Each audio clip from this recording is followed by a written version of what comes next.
पुत्र उद्धरून नेले, यांना स्वर्गपती करून दिली. तेच गंगाजल स्वरूपी मूर्ती शिवात्मक आहे. ती ब्रह्मांडाच्या गंगाजल स्वरूपी मूर्ती शिवात्मक आहे. ती अनेक ब्रह्मांडाचा आधार, पराप्रकृती, तीन शक्तींनी युक्त, करुणादायी, आनंददायी अशी आहे. विश्वरक्षणासाठी विश्वाने तिला मस्तकावर धारण केले आहे. म्हणून त्रिलोक्यात जेवढी म्हणून त्रिक्षेत्रे आहेत तेथे गंगा सूक्ष्म रूपाने असते. सर्व वर्ण, आश्रम, वेदवत्ता, शास्त्राचे पारगामी विद्वान गंगा स्नानाचे महात्मा मानतात. मन, वाणी व काय आहे दोषांचे निवारण ती करते. कृतयुगात सर्वत्र तीर्थ, त्रेतायुगात पुष्कर, द्वापरात कुरुक्षेत्र, तर कलयुगात गंगा हेच सर्वोपरी विराजमान आहे, तीर्थ आहे. कृतयुगात, सत्ययुगात ध्यान हेच मुख्य मानले गेले, तर त्रेतायुगात तपश्चर्या, द्वारपात हे दोन्ही यज्ञ, या घोर कलयुगात ध्यान, तप, यज्ञ यांच्याऐवजी गंगा सान्निध्य प्रमुख मानले आहे.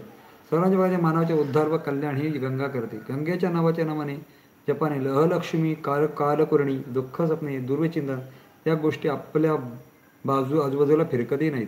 म्हणजे यांच्या कोणताच प्रकार वाईट परिणाम आपल्यावर होत नाही. गंगा या लोकी परलोकी दोन्हीकडे पुण्यफल देणारी आहे.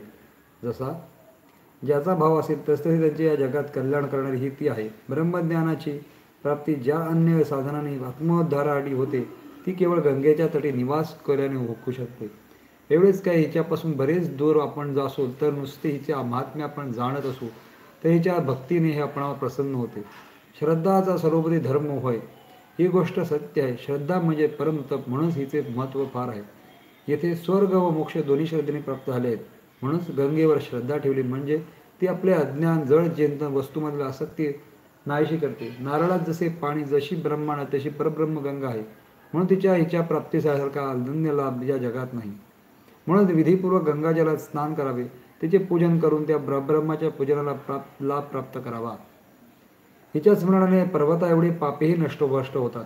हिच्या वैशिष्ट्यामुळे पितृगणांना आपल्यास मुक्ती मिळवून देतो. त्यांना तृप्ती केल्याने समस्त पितृगण आपल्या कामना पूर्ण करतात. गंगास्नानात तिचे पूजन, शिवलिंगाचे पूजन करण्याचे मिळणारे पुण्य अगणित आहे. ते सांगू शकत नाही. ते गणित असते, ते सांगू शकत नाही. गंगाकडे जाण्याचा संकल्प करूनच सगळी पितृगणांची श्रद्धादी कर्म केलेले पूर्वज संतुष्ट होतात व शीघ्र पापे नष्ट करतात. गंगा स्नान करणाऱ्या मानवाची पापे रदन करतात. ती म्हणतात आता कोठे जावे, म्हणून ती लोभी, मोह इत्यादी द्वारा अनेक विघ्न उपस्थित करतात.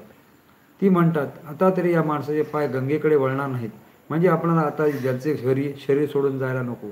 अशा वेळी पूर्वजन्म केलेल्या पुण्य त्या मानवाच्या उपयोगी पडतात व त्या पुण्याचे सामर्थ्य मानव लोभाधिकार त्याग करून पुण्य संपादन करतो व देवलोकी प्राप्त करून घेतो.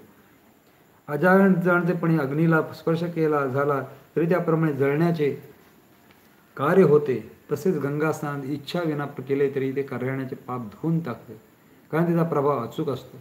या संसाराचक्रामध्ये गुंतलेला प्राणी त्यातच गुंतून राहत असतो, पण त्याला गंगा स्नानाचा लाभ होतोच. तो सर्व क्लेशापासून मुक्त होतो. भक्तिवाने नीट विचार करून सर्व शंका दूर करून जो गंगेचं स्नान करतो तो जणू चामड्याने वेष्टलेला देवच होय असे सत्य आहे. एखादा माणूस गंगा स्नान करायचे ठरून मध्येच कोठे मृत्यू पावला तरी सुद्धा त्यावर गंगा कृपा करते. जे लोक गंगा नदी म्हणजे सामान्य नदी आहे असे मानतात तिचे महत्त्व ते जाणत नाही. याचे कारण म्हणजे त्यांचे पूर्वजन्माचे पापच अधिक होय. गंगेबद्दल भाविकांना निर्माण व्हायला म्हणजे पूर्वजन्माचं दान, तप, व्रत, नियम वगैरेमुळे प्राप्त केलेले पुण्याचे अधिक्य होय. असा संचय ज्यांनी करून ठेवला आहे त्याचाच मनात या जन्मी भक्ती निर्माण होते.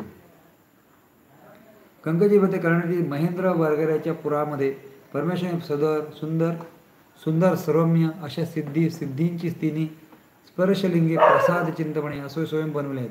पण कलियुगाच्या पापांना भिवून या सर्वांनी गंगेच्या जलामध्ये गुप्त रूप धारण केले आहे.